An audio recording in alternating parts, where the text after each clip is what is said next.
Dan saya ingin mengatakan kepada saudara, Yesus adalah Tuhan dan Yesus sanggup menyembuhkan saudara apapun masalah saudara. Alasan mengapa di banyak gereja mujizat tidak lagi mengalir.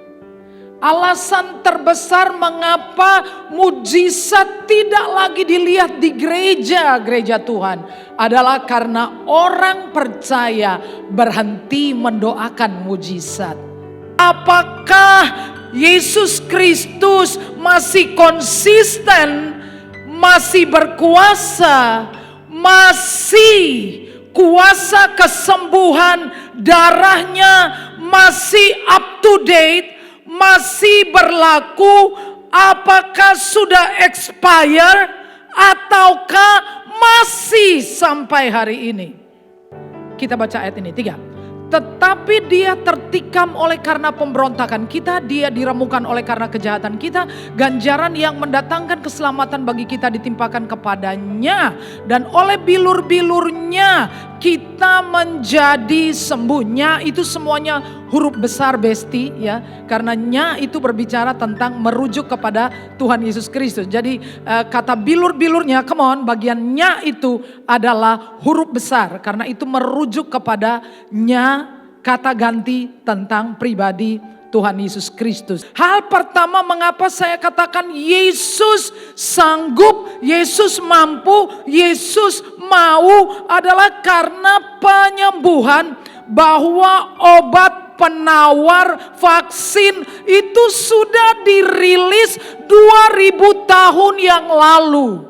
Ketika Yesus mati di atas kayu salib, apakah saudara tahu kenapa Yesus harus berdarah-darah? Kenapa matinya enggak sakit jantung? Kenapa matinya tidak ditembak? Kenapa matinya enggak kena COVID? Kenapa matinya enggak diracun? Kalau cuma mati untuk menebus manusia, kan yang penting mati. Tapi mengapa ia mati berdarah-darah? Karena Allah Bapa telah menetapkan bahwa oleh bilur-bilurnya kita disembuhkan.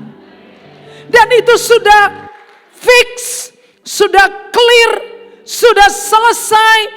Dan mengenai darah Yesus itu berlakunya unlimited dan anti-expire. Say yes. Kalau kita bertanya Tuhan mau nggak menyembuhkan kita? Saya tanya, kalau Bapak Ibu punya anak, Bapak Ibu mau dia sembuh apa mau dia sakit? Yakin? Amin? Tuhan itu Bapamu, Bapakku, Bapak yang sangat baik. Semua Bapak, semua Ibu, Ayah, Bunda, semua ingin anaknya sehat.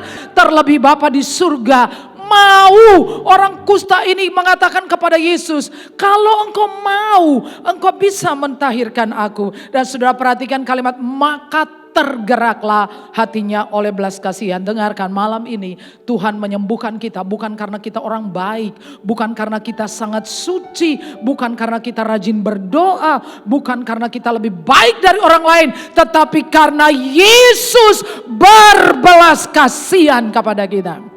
Saya ingat ada orang yang pernah dulunya dia bukan seorang percaya, tapi dia mengalami sakit kulit yang sudah bertahun-tahun tidak sembuh. Lalu dia ikut kebaktian kesembuhan seperti ini. Kali pertama, itu kan tiap bulan. Bulan pertama enggak sembuh, ikut lagi bulan kedua enggak sembuh, ikut lagi bulan ketiga enggak sembuh, bulan keempat belum sembuh, bulan kelima belum sembuh, bulan keenam dia maju ke depan, Tuhan jamah dia lalu dia sembuh. Jadi saudara lihatin bahwa kesembuhan itu bisa terjadi langsung, tetapi juga bisa melalui proses.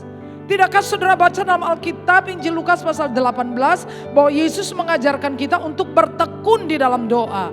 Di dalam Alkitab ada satu peristiwa kisah tentang Yesus menyembuhkan 10 orang kusta. Waktu mereka datang dari jauh, Yesus tidak menjamah mereka. Waktu mereka mendekat, Yesus berkata, baliklah, pergilah kepada imam, tunjukkan dirimu bahwa engkau sudah sembuh. Lalu Alkitab mengatakan ketika mereka sedang dalam perjalanan mereka sembuh. Say yes. Pada waktu Yesus berkata pergilah, perlihatkan dirimu kepada imam, mereka masih kusta. Penyakitnya masih ada. Tetapi ketika mereka mematuhi Tuhan, mereka berbalik dan berjalan ke arah kota untuk melaporkan keadaan mereka yang masih kusta. Mereka sembuh di tengah jalan. Jadi kesembuhan bisa terjadi melalui sebuah proses.